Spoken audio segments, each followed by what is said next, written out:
Então, vamos falar da nossa paraxá, Hayei Sará.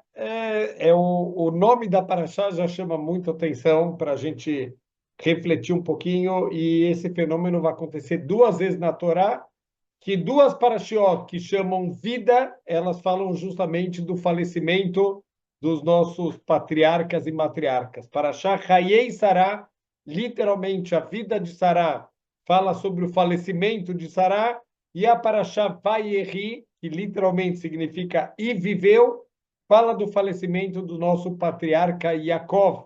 Então, os nossos sábios explicam que daqui a gente pode aprender uma lição importante, que diferente da visão mundana de que a morte é o final de tudo, para a gente a morte é o começo de uma vida verdadeira, e que a gente está aqui só de passagem, tem que ser um lembrete que a gente está de passagem aqui nesse mundo, para que a gente possa, Bezrat Hashem, aproveitar da melhor maneira possível o tempo de vida que a gente tem aqui. Então, a Sará, justamente, ela é louvada aqui no começo da Paraxá por ter aproveitado. Ela viveu 127 anos e foram anos bem vividos. Urashi ressalta, todos foram iguais em bondade. Então, ela aproveitou cada dia da vida dela para fazer bondade, para se preocupar com os outros, para ajudar as pessoas. Não teve nenhum dia na vida de Sara que Sara falou: olha, eu estou cansada, eu vou aproveitar para tirar umas férias, dormir o dia inteiro. Todos os dias da vida dela eram voltados à preocupação com o próximo. Imagina, a gente fala do Hesed de Abraham Avinu, daquela casa aberta nas quatro direções, mas para ter uma casa aberta nas quatro direções, tem que ter uma esposa que comanda essa casa, que cuida e que prepara a comida para os visitantes. Óbvio que Abraão Avinu, a gente leu na paraxá da semana passada, o quanto ele ajudava, e ele corria e ele fazia também, mas se não tivesse aqui uma Eshet Hail, uma ótima dona de casa, cuidando, ajudando, uma mulher virtuosa como Sarai Meino, Abraão Avinu não poderia ter feito tanto Hesed quanto ele fez. Então, óbvio que eles eram aqui parceiros, não só no casamento, mas no Hesed, na vida, o quanto um apoiava o papel espiritual que o outro tinha. Então, Baruch Hashem, eles conseguiram mudar a história da humanidade juntos e deixaram uma grande marca e deixaram uma herança espiritual. Nós somos os herdeiros espirituais de Abraham e Sará, nesses atos de bondade, de se importar com os outros e de fazer, transformar esse mundo num mundo melhor. Então, pequenos detalhes assim, a gente vai vendo da vida de Abraham e Sará.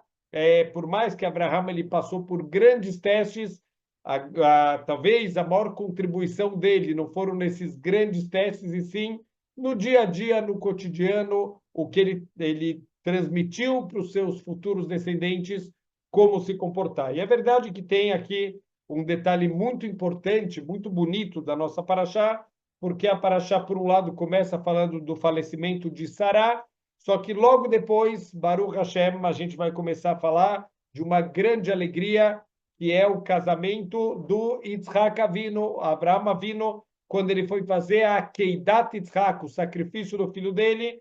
O Yitzhak Avinu já tinha 37 anos de idade, e o Urash explica que Abraham ele voltou para casa pensando: olha, se eu tivesse realmente feito o sacrifício do meu filho, se Deus não tivesse na última hora segurado minha mão, ele já estava com a faca na mão para fazer a shritá, o abate do próprio filho. Se Deus não tivesse segurado minha mão, o Yitzhak ele ia falecer sem filhos, sem descendentes, e tudo que eu construí espiritualmente, eu não ia ter para quem passar isso para frente. Então, está na hora do Yitzhak ele casar, e ele foi avisado, obviamente, por um Ruach HaKodesh, um espírito aqui de profecia, um espírito de entendimento espiritual, que na família dele, que ficou lá em Haran, ele saiu sozinho, ele com o Lot e com a Sará, mas o resto da família ficou lá. Então, o Terach, a gente falou, tinha três filhos, Abraham é um deles. Então, o resto da família, um deles também faleceu por causa do Terach, e não estava concordando com Abraão vindo ser monoteísta. e tinha um irmão que estava meio em cima do muro, vou para o lado de Abraham, ou vou para o lado da idolatria, acabou morrendo nas mãos do Nimrod, e o Nimrod era o grande governante, um rachá, um perverso que tinha naquela época, e tinha mais um irmão de Abraão Avinu, esse ficou lá em Haran, e o Abraham já recebeu aqui uma profecia que tem uma moça que está nascendo lá, chamada Rivka, e agora vai ser um bom potencial shidur para o filho dele. Então, ele pensa que ele precisa casar o filho dele agora.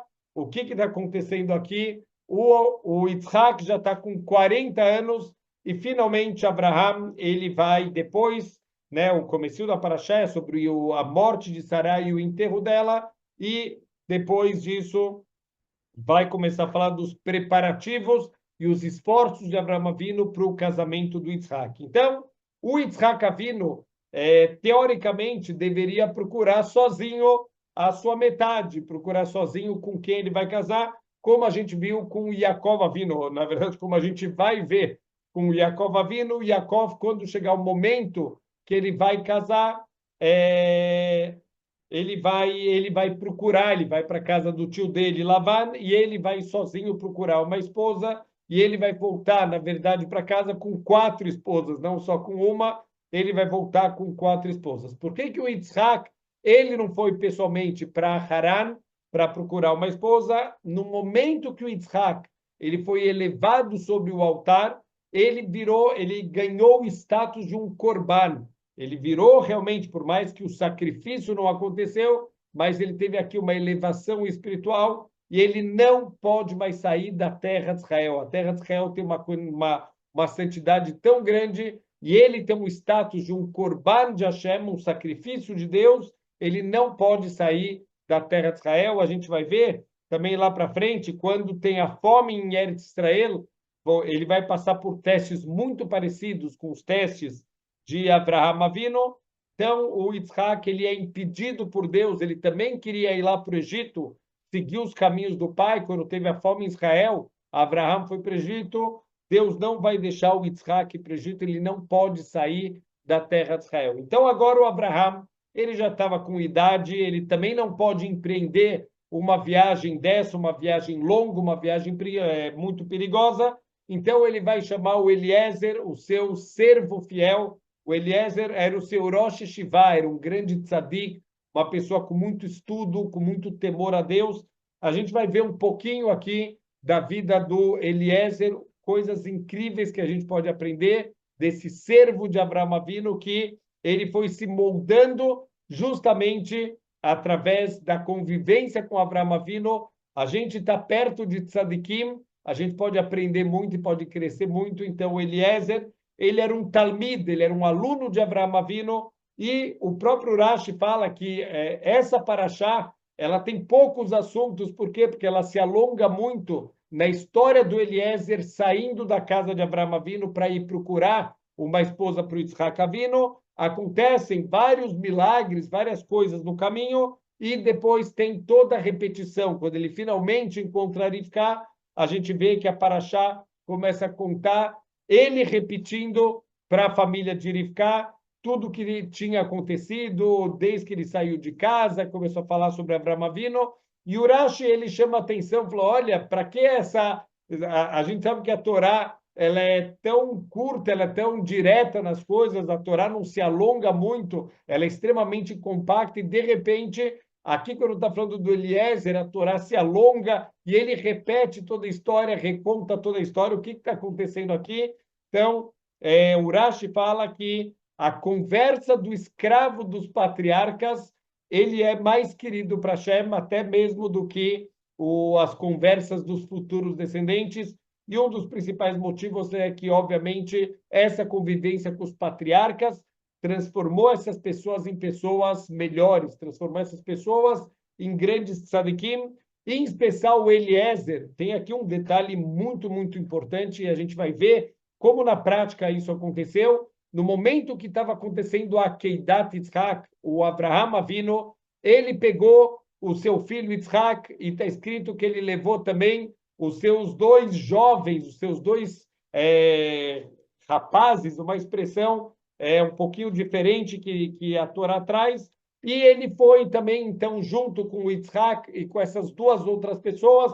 A Torá não identifica explicitamente de quem se tratava, mas Urashi conta para a gente que se tratava de Ismael e do Eliezer aqui. Eles acompanharam também o Abraham e o Yitzhak no momento da Keidat, mas quando Abraham chegou na montanha, onde vai acontecer aqui a Keidat, ele entendeu que era um sinal de Deus. Deus não tinha falado para ele aonde exatamente ele ia fazer a Keidat, onde ele vai fazer o sacrifício do filho dele. Deus falou, vai andando e eu vou te mostrar o lugar. Ele chega, ele vê um lugar com uma nuvem que representa a presença divina. Ele pergunta para o Yitzhak Avinu, você está vendo alguma coisa? Ele fala, estou vendo a nuvem nascer em cima lá da montanha. Ele pergunta para o Eliezer e para o Ismael, vocês estão vendo alguma coisa?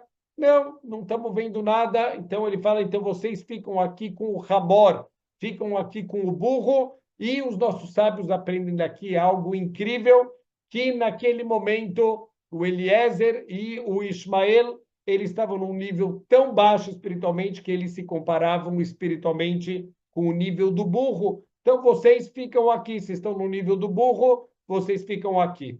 O Eliezer, ele entendeu a mensagem, ele era muito sábio, ele era muito inteligente, ele era uma pessoa que ele tinha uma convivência diária com Avraham Avinu, ele aprendeu muito com Avraham. Quando ele escutou isso, foi um tapa na cara dele e ele começou um processo de refinamento, de subir espiritualmente, porque a grande pergunta, como pode ser, se Avraham Avinu falou naquele momento, quer dizer, 3 anos antes, ele falou, olha, você fica aqui junto com o burro, porque vocês estão aqui no mesmo nível do burro. Ele pede agora para um burro fazer o shidur do filho dele, procurar uma esposa para o filho dele, não faz sentido isso. Então, daqui a gente pode aprender que nesses 3 anos, foram 3 anos que o Eliezer trabalhou, que o Eliezer se elevou espiritualmente e se transformou num outro ser, se transformou agora numa pessoa que Avraham Avinu pode confiar nele para ir procurar uma esposa para o filho. Então, a gente vai ver alguns detalhes da vida do Eliezer, como foi essa virada. Alguém que Amdomela Hamor, alguém que espiritualmente estava no nível de um burro e agora está no nível de ser o Rosh Hashivá da casa de Avraham Avinu, e alguém que Avraham Avinu pode confiar até mesmo para procurar uma esposa para o seu filho Yitzhak. Então, ele manda muitos presentes na mão do Eliezer para trazer uma boa esposa, era o dote de casamento que era dado para a família, e vão acontecer muitos milagres aqui na escolha aqui da esposa. A gente sabe que o Eliezer vai fazer um sinal aqui para escolher qual é a esposa, qual é a mulher ideal para casar com o Yitzhak. A gente vai ver se isso foi certo, não foi certo, quais foram as condições que ele fez aqui, mas um detalhe que é muito, muito interessante é que quando ele chega lá na cidade de Haran, ele ainda não conhece nada, ele não conhece ninguém, ele chega lá do lado de um poço de água e ele começa a rezar para Hashem. Ele fala, olha, Hashem, por favor, me ajuda, eu estou vindo aqui no Mashlihut, eu sou um intermediário, eu estou vindo cumprir uma missão para o teu servo Avraham Avinu, aquele que o tempo inteiro cumpre a tua vontade, aquele que está disposto a oferecer o próprio filho para cumprir a tua vontade. Então, por favor, Hashem, me ajuda, que eu possa ter atzlachá, que eu possa ter sucesso aqui na minha missão. Então, a primeira estadlut, o primeiro esforço que o Eliezer faz para cumprir a vontade do Avraham Avinu, ele reza para Hashem, para que Hashem ilumine ele. Então, essa é a primeira coisa na vida, quando a gente precisa de dinheiro, quando a gente precisa de um shidur, quando a gente quer ter filhos, quando a gente quer ter saúde. A primeira estadlut, a primeira coisa, reza para Hashem. A gente tem que fazer a nossa parte. Vivemos num mundo, Olam Maaseh, o mundo dos atos. A gente também tem que fazer a nossa parte através dos atos, mas a principal estadlut, o primeiro esforço que a gente tem que fazer é sempre a tefilá. Então, Eliezer, ele já começa rezando para Hashem, e ele faz o seguinte pedido para Hashem: Hashem, me ajuda a encontrar a esposa para o Yitzhak, eu vou fazer a seguinte condição, para ver, você vai me direcionar a pessoa certa. A primeira menina que vier aqui encher a água, ele ficou do lado de um poço de água, a menina que vier encher aqui os potes dela de água, eu vou pedir para ela me dar um pouco de água, e se essa moça me servir de água e ela vier e oferecer também água para os camelos, essa é a mulher escolhida para casar com o Yitzhak. A gente vai, Bezrat Hashem, ver nessa condição que ele fez, tem muita sabedoria, ele está testando muitas qualidades dessa mulher, não é Stam, não jogou qualquer, olha, a primeira que vier com uma saia verde de bolinhas vermelhas, não. Ele fez um teste aqui que tinham condições que envolviam várias características importantes para uma boa esposa, para o Yitzhak Avinu. Bezrat Hashem, a gente vai tentar ver essas condições, mas o ponto que os nossos sábios chamam a atenção é a forma que o Eliezer falou com a Arifká, a primeira mulher que apareceu, enquanto ele estava terminando de falar com Hashem, Hashem já mandou a Arifká, quer dizer, Hashem atende, mesmo antes da gente acabar o pedido, Hashem já tinha atendido o pedido do Eliezer, e mandou a Arifká, vem a Arifká lá com o pote de água dela para encher no poço, e ele começa a ver milagres, ele vê que ela não tem que descer no poço, a água sobe até o pote dela, é uma moça extremamente especial, e ele corre, fala o passuco o seguinte, Vayarat Saeved Likratá, o escravo correu até a Arifká, Vayomer Agminina Meat Maim Mikader, por favor, me serve um pouquinho de água, quer dizer, se por favor, já mostra o Derech Eretz, como ele era uma pessoa educada, me serve um pouquinho de água do teu pote. Então, assim que ela encheu o pote dela e ela já está indo embora, ele se aproxima dela e pede para ela um pouquinho de água. A grande pergunta, fala o Ravitza Zilberstein Shlita, ele fala o seguinte, por que ele pediu só um pouquinho de água? Quer dizer, ele acabou de atravessar o deserto, ele com certeza estava com muita sede e também ele está pressionado, ele tem que cumprir uma missão. Imagina a responsabilidade que está nas costas dele. Então, os nossos sábios falam, inclusive, quando alguém está sob pressão, normalmente a gente falou isso na aula de Teilim, que está escrito David Amelech falando que a minha língua ela colou no palato, no céu da boca, porque uma pessoa quando está angustiada, quando ela está pressionada, a boca dela fica seca. Então ele está aqui no momento que ele precisa de água e mesmo assim ele fala, eu quero um pouquinho de água. Por que ele pediu um pouquinho de água? Ele falou, olha, me dá uma quantidade grande de água, eu estou com muita sede. Ele pede um pouquinho, apesar de que provavelmente ele estava com muita sede, ele pede para ela só um pouquinho de água. Então, o Rav Yitzhak Zilberstein, ele fala o seguinte, que é óbvio que a gente tem muitos testes na nossa vida, alguns são testes grandes e alguns são testes pequenos, os pequenos testes do cotidiano. E a gente está acostumado a pensar que a pessoa ela é definida, se ela é um tzadik ou se ela não é um tzadik, através dos grandes testes, como Abraham Avinu aqui, quando ele vai fazer a Keidat Yitzhak, Hashem fala, pega o teu filho e sacrifica ele para mim.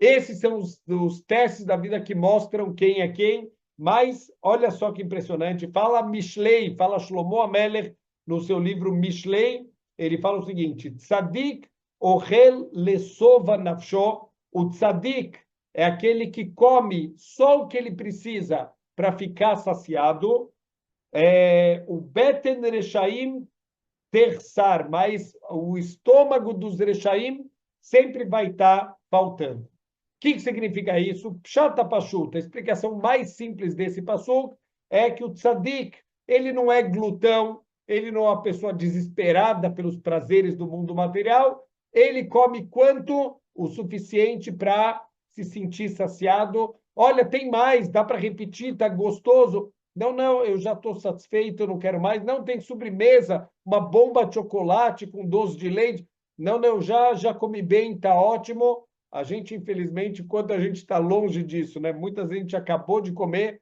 a gente vê alguma coisa gostosa na frente, a gente está com fome zero, mas dá vontade de comer, a gente come e mais um pouco, vai num rodízio de pizza, já que eu paguei o rodízio de pizza, vamos lá e come muito mais do que ele precisa comer. Como a gente está longe aqui do tzadik, aqui do Passuco de Shlomo Amelech, que é aquele que Ohel lesova nafsho, ele come para se saciar, nada mais do que isso, ele não vive atrás dos prazeres do mundo material, ele quer comer para se sentir saciado. Então, isso seria o entendimento mais simples. Vem o Midrash, Midrash são fontes da Torá oral, e fala para a gente o seguinte: Tzadik se refere a Eliezer. Por quê?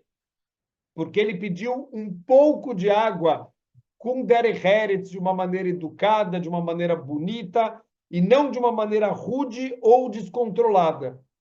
Quem é o Rashá, então, aqui do Pasuk? Rashá se refere a Eisav.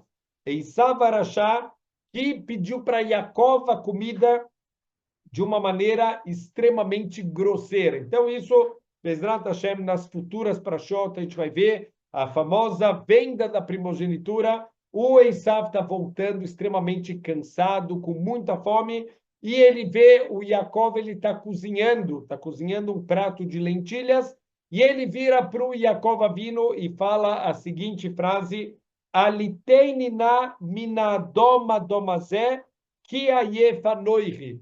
Olha, por favor, na verdade ele não pediu por favor, ele fala, verte na minha boca, joga na minha boca dessa coisa vermelha, porque eu estou extremamente cansado. Então, olha a diferença do Derech Eretz, do Eliezer, e o Derech Eretz do Eisav Arashal. O Eliezer vem, os dois estão em situações, olha que impressionante. Por que a Torá está igualando o comportamento dos dois? Porque os dois estão vindo em situações de pikuach nefesh, até mesmo de risco de vida. Quer dizer, o Eliezer acabou de atravessar o deserto, ele está com muita sede, ele está sob pressão. O Esav também, é verdade, ele está numa situação aqui de pikuach nefesh, ele estava vindo não de mitzvot, ele estava vindo de fazer várias averó. Nossos sábios falam que ele tinha cometido assassinato, relações ilícitas, ele tinha feito muitas coisas, ele estava sem força, de tantas averot que ele tinha cometido naquele dia, realmente ele tinha entrado numa situação de pikuach nefesh, de risco de vida, ele tem que comer rápido. Mas o que está definindo se uma pessoa é tzadik ou urachá? O Eliezer fazia coisas boas o dia inteiro. O Esav, como a gente acabou de falar, ele era achá porque ele faz assassinato, porque ele faz relações ilícitas, ele só faz tudo errado, ele enganava os próprios pais dele o tempo inteiro, ele faz o pai pensar que ele é um grande tzadik.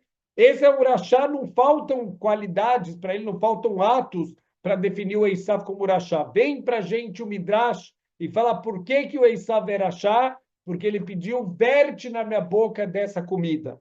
Eliezer, ao contrário, é um servo fiel, a gente vai ver atitudes dele, como ele conseguiu quebrar a natureza dele de uma maneira incrível, e é um servo fiel de Abraão Avinu, uma pessoa boa, uma pessoa humilde. Não faltam boas qualidades para definir ele como tzadik. Vem o Midrash e fala, ele é tzadik, por quê? Porque ele me pediu, por favor, me dá um pouquinho de água.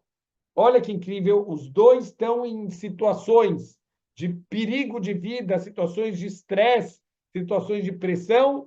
Olha como o Eliezer se comporta e olha como o Esav se comporta. O Midrash está falando para a gente, prestem atenção, que ensinamento incrível. A pessoa vai ser medida se ele é tzadik ou urachá, não nos grandes testes na vida, ele vai ser medido nos pequenos testes do dia a dia. Se ele teve derech eretz, se ele foi educado, se ele pede as coisas de uma maneira amigável, se ele, mesmo em situações de pressão, ele não perde a cabeça. Olha a diferença do comportamento do Esav e do Eliezer, o tzadik e o urachá. O tzadik, ele come lesova nafsho para se saciar um pouquinho de água. O Esav Arashá, ele fala, verte na minha boca dessa comida vermelha. Ele está tão desesperado, ele já não identifica nem mais a comida, dessa coisa vermelha. Esse é o comportamento minadoma doma, ele repete o vermelho, vermelho, quer dizer, ele já está completamente fora de controle nessa situação que ele está.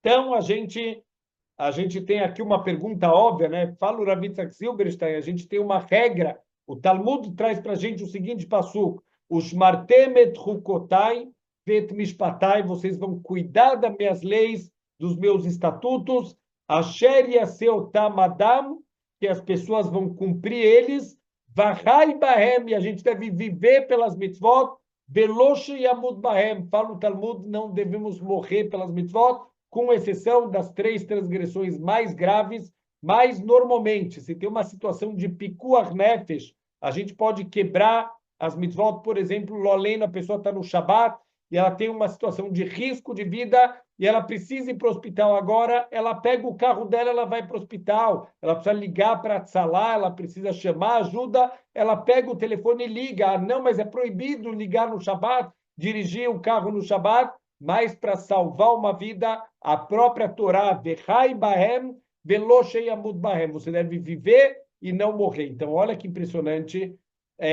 Todas as mitzvot da Torá, com exceção daquelas 3 mais graves, o Pikuach Nefesh dorreta a Torá. O Pikuach Nefesh empurra a Torá e o Pikuach Nefesh aqui ele é mais importante. A gente quebra as mitzvot para salvar uma vida. A pessoa está numa ilha deserta e a única coisa que ele tem para comer é um porco. Ele não tem mais nada para comer. Ele come aquele porco e aqui é uma mitzvah que ele está fazendo de Vechai Bahem Veloshei Yamud Bahem. Ele não tem mais nada para comer e isso vai salvar a vida dele. É isso que Hashem quer que ele faça naquele momento. Então, como pode ser que Pikuach Nefesh dorreta a Torá, o Pikuach Nefesh, o risco de vida, ele afasta a Torá, e aqui o Pikuach Nefesh,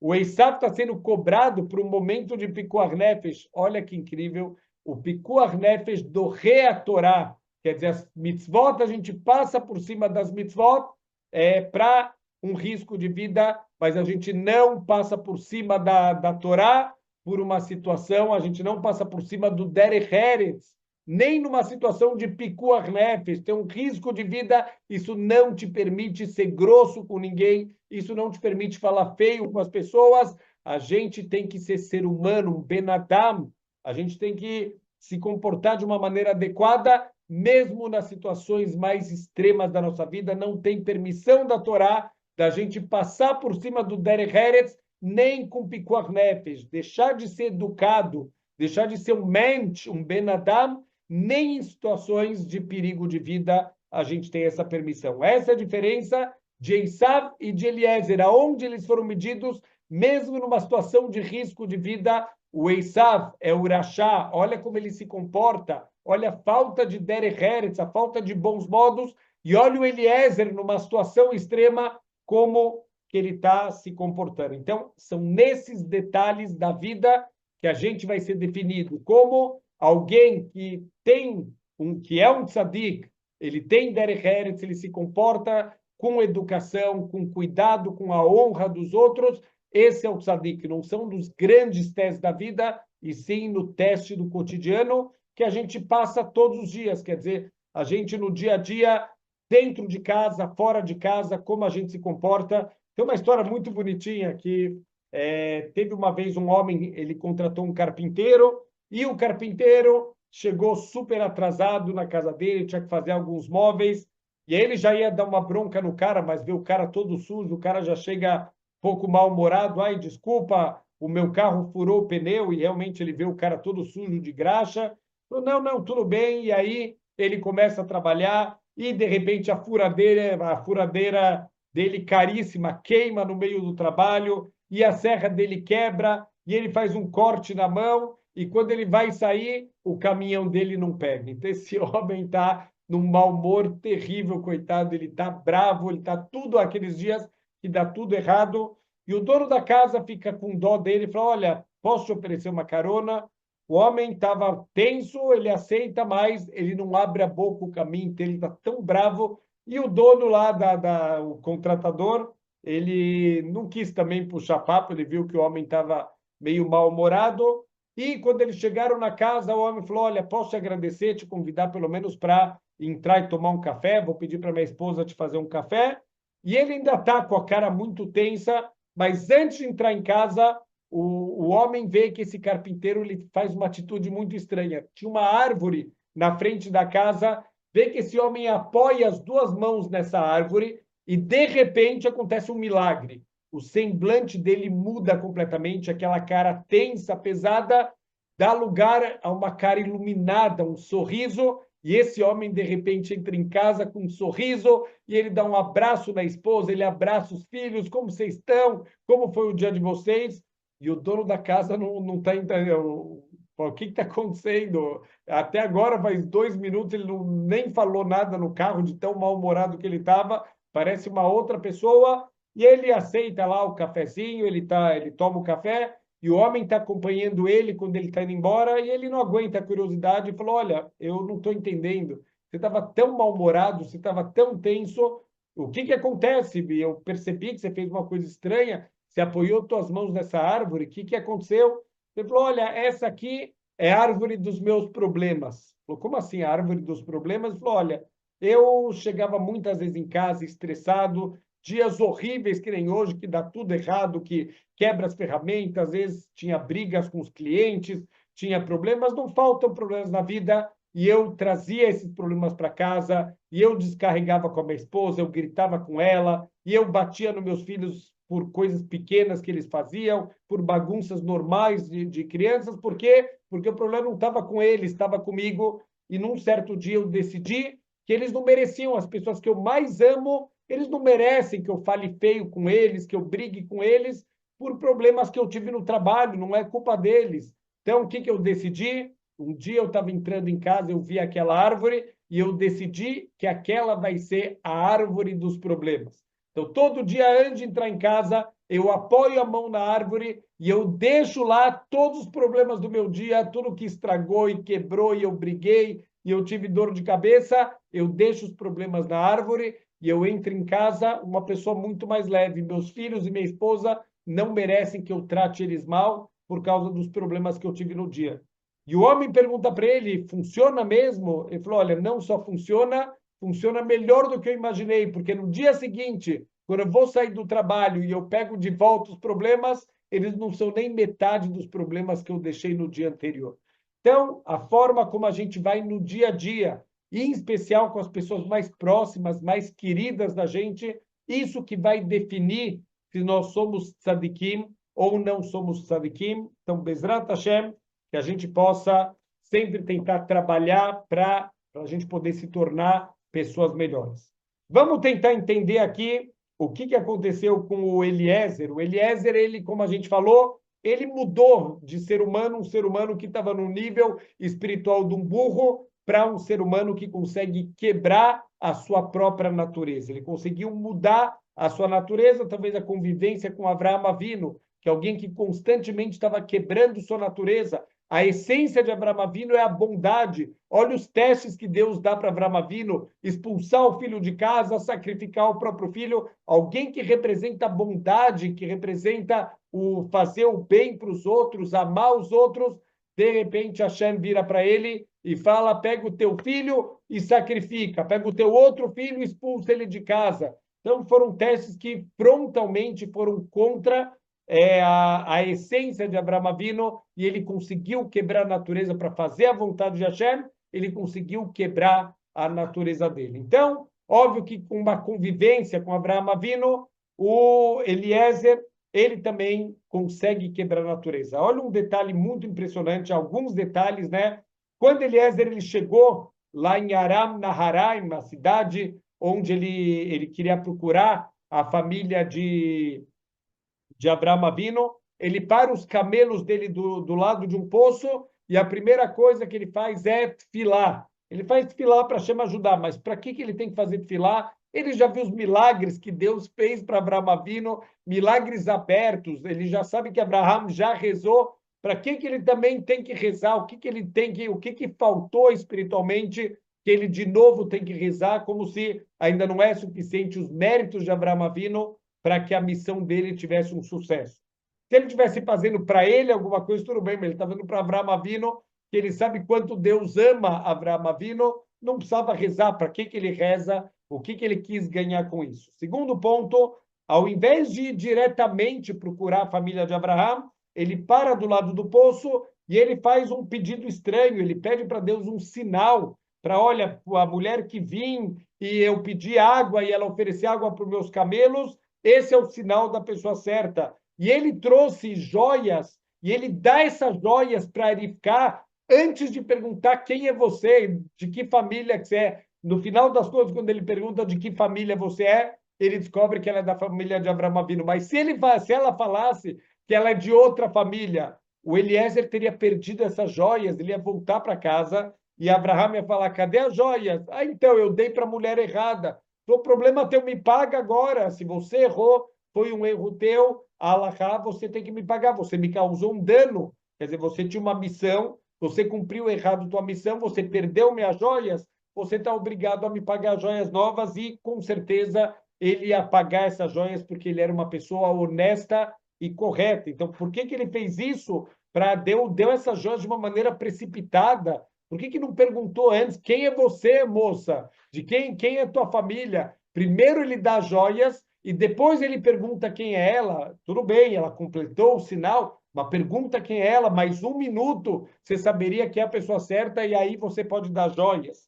Terceira coisa que chama muita atenção, quando Eliezer chega na casa da Arifká para pedir para a família se Arifká poderia casar com Yitzhak, convidam ele para sentar, para comer, ele fala, não vou comer, eu quero contar tudo, eu quero fechar, só depois que eu disser tudo que eu tenho para dizer, aí eu vou sentar para comer de novo. Senta e come. Alguém que acabou de viajar, devia estar cansado, devia estar com fome, senta, come, depois você conversa. Não, não. Agora eu quero falar tudo que eu tenho para falar, depois que eu tiver resolvido, aí eu sento para comer. A gente vê que alguma coisa está deixando ele impaciente, ele quer resolver, parece que ele quer resolver tudo muito rápido, mas às vezes até de uma forma impulsiva.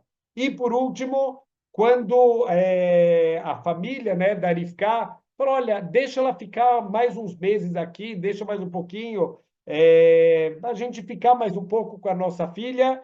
O Eliezer falou, não, não, por favor, não me atrapalhe, a gente viu a mão de Deus, deixa eu levar essa menina embora agora para ela casar com Yitzhak. Então, de novo, mais um pouquinho, que são, mas ele já está com 40 anos agora, se ficar mais alguns meses também, grande coisa, o que vai acontecer? Não, não, eu quero já, deixa eu levar essa menina já para se casar com Yitzhak. Então, a gente vê, tem alguma coisa que está incomodando demais o Eliezer, e ele está tomando atitudes, parece que são muito impulsivas, e difícil entender o que está acontecendo aqui. Então, olha que impressionante, quando o Abraham ele fez um pedido para o Eliezer, e aqui a gente vai ver o refinamento de caráter do Eliezer num nível que dificilmente a gente vai encontrar em outras pessoas no mundo. O Eliezer, ele quando recebeu o pedido de Abraham, ele entrou numa luta interna, porque Abraham está pedindo para ele, olha, vai lá para a família dos meus parentes para procurar uma esposa para o meu filho, mas eu tenho um pedido especial. Não case meu filho com nenhuma mulher de Canaã. Por quê? Porque as pessoas de Canaã, desde a época de Noah, o neto de Noah, filho de Ham, então Noah tem um filho chamado Ham, Ham tem um filho chamado Canaã, e esse Canaã recebeu uma maldição do Noah. Então o Ham, ele fez uma transgressão lá na Parashat Noah, tem duas opiniões, se ele castrou o próprio pai ou teve relações com o pai, e o Abraão Avinu, o Noah, perdão, ele dá uma maldição no filho do Ham, porque tem opiniões que foi o filho do Ham que foi avisar para ele, o Canaã, que foi avisar para ele que o Noah estava sem roupa dentro da tenda, então ele estava, o Noah ele pega e dá uma maldição para o Canaã, então os Cananim são pessoas amaldiçoadas. Então Abraão fala para o Eliezer, por favor, não pega nenhuma mulher para o meu filho aqui de Canaã. Eu quero que você jura para mim que você não vai pegar uma mulher de Canaã. Você vai viajar lá para minha família e de lá você vai trazer uma esposa. Vem o Eliezer e ele fala, olha, talvez, e se a menina não quiser vir comigo? Eu vou cumprir, mas talvez essa menina não vai querer vir comigo. O que eu faço? Então Abraão fala, olha, se você for e fizer a tua parte e ela não quiser vir, tudo bem, aí você está livre aqui desse teu juramento. Qual que é o problema? O Eliezer está numa luta interna muito grande. O sonho da vida do Eliezer, o Eliezer tinha uma filha, e o sonho da vida dele é casar a filha dele com Yitzhak. Ele queria, ele sabe quem é a família de Abraão Avino, e ele queria entrar nessa família, era o sonho da vida dele, e de repente veio um balde de água fria. Abraão fala: vai lá para minha família e pega uma esposa de lá. Eu não quero que o meu filho case com mulheres de Canaã, porque são pessoas amaldiçoadas. O próprio Eliezer, quando ele chega na casa da Rivka, vão falar para ele lá, o Lavan fala para ele, Baruch Hashem, você é um abençoado de Hashem. Ele já tinha saído da categoria de amaldiçoado para uma pessoa abençoada por Deus. Esse foi o nível dele conseguir quebrar as suas más características. Então, o Eliezer, ele começa a sentir, ele começa a ter medo que talvez ele não vai conseguir cumprir a missão dele. Por quê? Porque ele tem neguiot, ele tem interesses envolvidos. Então, pelo medo que esses interesses vão atrapalhar ele, ele acaba agindo de uma maneira muitas vezes impetuosa para quebrar o Yetzer Hará. Ele não quer deixar o Yetzer Hará chegar perto. Quando ele encontra a mulher e pode ser a esposa certa, ele sabe que está tendo uma luta interna. O Yetzer vai querer enganar ele, vai querer falar que não tem boas esposas, para ele voltar, olha, eu tentei, não encontrei. Quando ele encontra uma, ele já dá as joias. Ele sabe que pode não ser a mulher certa e ele vai perder as joias. Ele está disposto, ele ia pagar. Eu estou disposto a pagar pelas joias, mas eu quero fazer o que é certo. Eu estou com medo do Yetzer Hará, que ele vai me desviar, então eu não vou aceitar, eu vou dar joias para ela, mesmo que talvez seja a esposa errada, mas eu quero acabar com o Yetzer Hará. E é interessante, a gente percebe isso na própria conversa, quando o Eliezer ele está falando com Abraão Avino, ele fala o seguinte, ó, Vayomer Eilav, a Ebed, o escravo fala para Abraão Avino, o Eliezer fala para Abraão, Ulai lotovai shalalech taharai. Talvez a mulher ela não vai querer vir comigo, ela não vai querer voltar. O que eu faço? Eu levo o Eliezer para lá, o Yitzhak para lá, e Abraão falou: não, não, de jeito nenhum, não leva. O Yitzhak não pode ir para lá. Se a mulher não quiser vir, então você está isento do teu juramento. Essa foi a resposta de Abraão. Quando ele está recontando a história para a família de Rivka, tem um detalhe um pouquinho diferente. Está escrito o seguinte: Vaomar Eladoni, eu disse para o meu senhor, para o meu mestre, para o meu dono, Ulai lo telecha ishacharai. Talvez a moça não vai querer vir comigo. Quer dizer, ele recontou toda a conversa com Abraão Avino. Aqui está escrito Ulai, mas está faltando a letra Vav. Então, a palavra Ulai é Aleph, Vav, Lamed e Yud. Ulai. Quando ele está recontando a história, está escrito Ulai sem Vav. Fala Urashi que Ulai sem Vav significa Elai, para mim. Então, no fundo, aqui o Eliezer percebeu que quando ele falou isso para Abraão vindo lá atrás, talvez a mulher não vai querer vir comigo. Por que que aconteceu isso? Porque eu quero Elai. O Ulai, na verdade, era Elai. Eu estou falando isso, eu estou rezando de certa maneira, eu estou numa luta interna, num conflito interno, eu quero fazer a tua vontade, Abraão Avino, mas está muito difícil, porque eu quero casar minha filha com teu filho. Então, óbvio que isso era uma luta interna, e ele não tinha percebido isso. Quando ele percebeu, o primeiro, o Lai deveria estar sem Vav, quando ele está falando com Abraão Avino. Falou, não, não, o primeiro está com Vav, o segundo está sem Vav. Quando ele já encontrou a Rivka, ele não tem mais o Yetzer Hará. Acabou o Yetzer Hará, ele já encontrou a esposa, ele viu a mão de Deus. Agora que ele não tem o Yetzer Hará, quando ele olha para trás, ele percebe que aquele Ulai, na verdade, era Elai, é para mim. Eu estou interessado em casar minha filha com o filho de Abraão Avino, e durante todo o tempo ele não quer perder para o Yetzer Hará. Ele vai fazer atos, muitas vezes precipitados.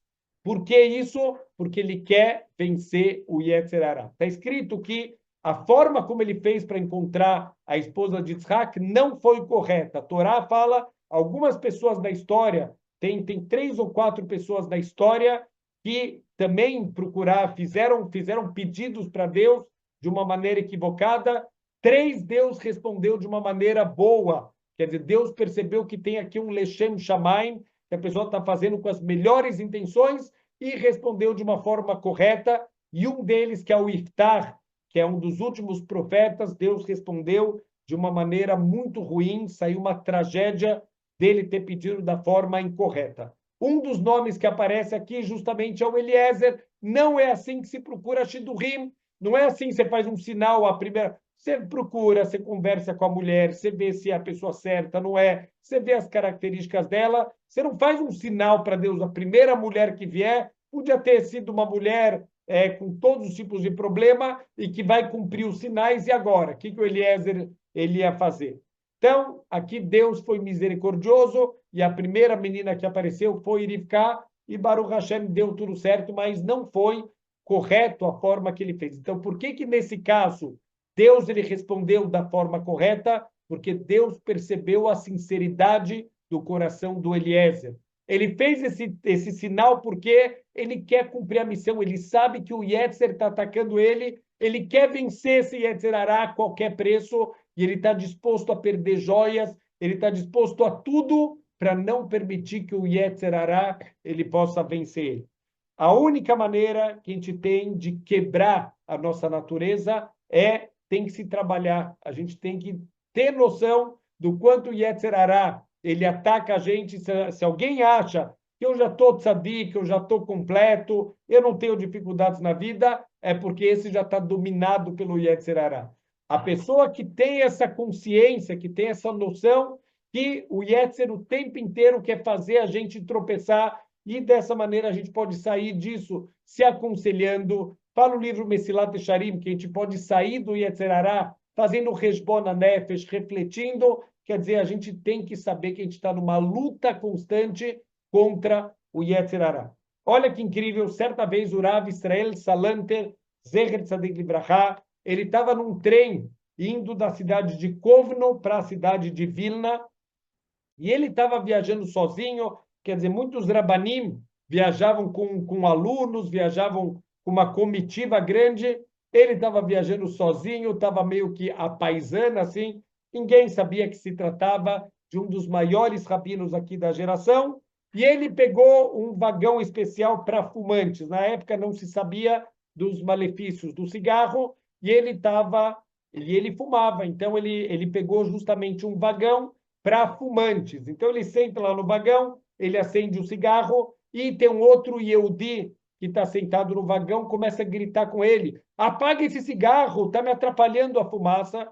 Ele podia falar para o cara: olha, se me desculpa, aqui é vagão para fumantes, eu vou fumar. O Rav Salanter apaga o cigarro dele. Imagina alguém que está com vontade de fumar, alguém que é fumante, ele quer fumar e ele tem direito de fumar. Ele apaga o cigarro, ele pede desculpa para o outro Yehudi e a viagem segue. De repente, o outro Yehudi começa a falar muito feio com ele. Quem que abriu essa janela? Está frio aqui. O Rav Salanter não tinha aberto a janela, já estava aberta quando ele entrou no vagão. Mesmo assim, ele educadamente levanta, ele fecha a janela e ele senta. Quer dizer, o homem foi extremamente grosso com ele e ele, como ele tratou o homem, com gentileza, como a gente falou sobre o Eliezer, o Derek Eretz do Rav Salanter, é inacreditável. Quando chega o trem, tem uma multidão esperando lá na estação. Esse homem falou: que esquisito, será que tem alguém importante aqui no trem? Não imaginava que diante dele estava um dos maiores rabinos da geração. Quando ele vê a multidão em volta daquele homem que estava no vagão dele, ele falou: quem é ele? Ué, como que é ele? O Rav Israel Salanter, o Tzadik, o Gaon, o Gadol Ador.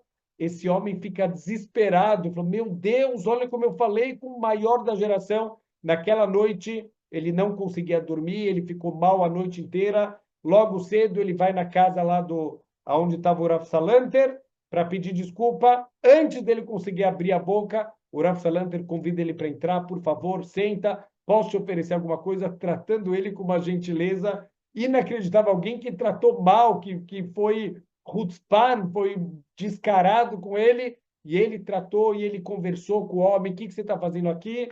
e o menino falou, não, vim fazer um teste, uma prova para virar torrete profissional, eu quero aprender, eu estou aprendendo shritá e eu quero trabalhar com isso, vai ser o meu sustento. E o Rav Salanter fala, eu vou te ajudar, eu conheço todo mundo na cidade, e ele conversa com todo mundo, e ele ajuda tudo que ele pode esse rapaz. Quando o rapaz faz a prova, ele ele infelizmente realmente não sabia muito, e ele não passa na prova, e ele fica arrasado, ele quer ir embora. O Rav Salanter fala com o pessoal lá que fez a prova, olha, ele deve ter ido mal por causa da viagem, ele devia estar cansado, dá mais uns dias para ele. O rapaz queria ir embora, queria desistir do sonho dele, ele falou, não, não, fica aqui. Ele pagou para o rapaz a estadia. Então, olha que incrível, o rapaz, ele tinha pedido perdão para ele, ele falou, eu te perdoo, eu não guardo nada no coração, só que ele começa a fazer atitudes completamente não normais, ele começa a ajudar o rapaz, ele paga a estadia do rapaz, ele chama alguém que ele consiga conhecer na cidade para revisar todas as leis de Shritá, e ele ajuda o rapaz até que o rapaz faz a prova de novo, ele passa na prova com louvor, e ele começa a ver todos os contatos dele nas cidades vizinhas, aonde estão precisando de um chorrer, e ele só descansa a hora que esse homem está empregado, num bom emprego, para ter uma boa parnassá, e as pessoas não estão entendendo, Rav, por que você está ajudando tanto esse rapaz? Fala o Rav Salanter, quando ele veio pedir perdão, eu perdoei ele, eu falei, eu te perdoo de todo o coração. Mas eu fiquei com medo que ficou algum resíduo no meu coração eu fiquei de ficar chateado, a forma que ele falou comigo, o desprezo que ele me tratou lá no trem. Eu fiquei com medo que pode ter ficado aqui uma poeira no coração. Eu estou me esforçando no limite para, se ficou alguma coisa, eu quero arrancar do coração. Não tem jeito de crescer a não ser a gente se esforçar no limite. Rav Salanter, Baruch Hashem, foi um grande modelo, mas isso não vale só para os grandes da geração. No nosso nível, a gente pode melhorar, no nosso nível, no nosso derech eretz, a forma de falar com as pessoas, começando dentro de casa, não precisa começar fora de casa, com as pessoas que a gente mais ama, que a gente mais tem contato, é dentro de casa que tem que começar a mudança. E Bezrat Hashem, como fala o Midrash, o tzadik, aquele que come para se saciar, aquele que está tranquilo, que tem derech eretz, que fala de uma forma bonita, e o rachá é aquele que come de uma maneira descontrolada, não só na comida, mas no derech eretz, aquele que pediu, por favor, me dá um pouquinho de água, versus daquele que falou, joga na minha boca dessa comida vermelha, sadik e irachá. Que a gente possa fazer as escolhas corretas e Bezrat Hashem, pouco a pouco, com melhorias todos os dias, a gente possa ter o rótulo também no Shamaim de ser grandes tzadikim. Shabbat Shalom.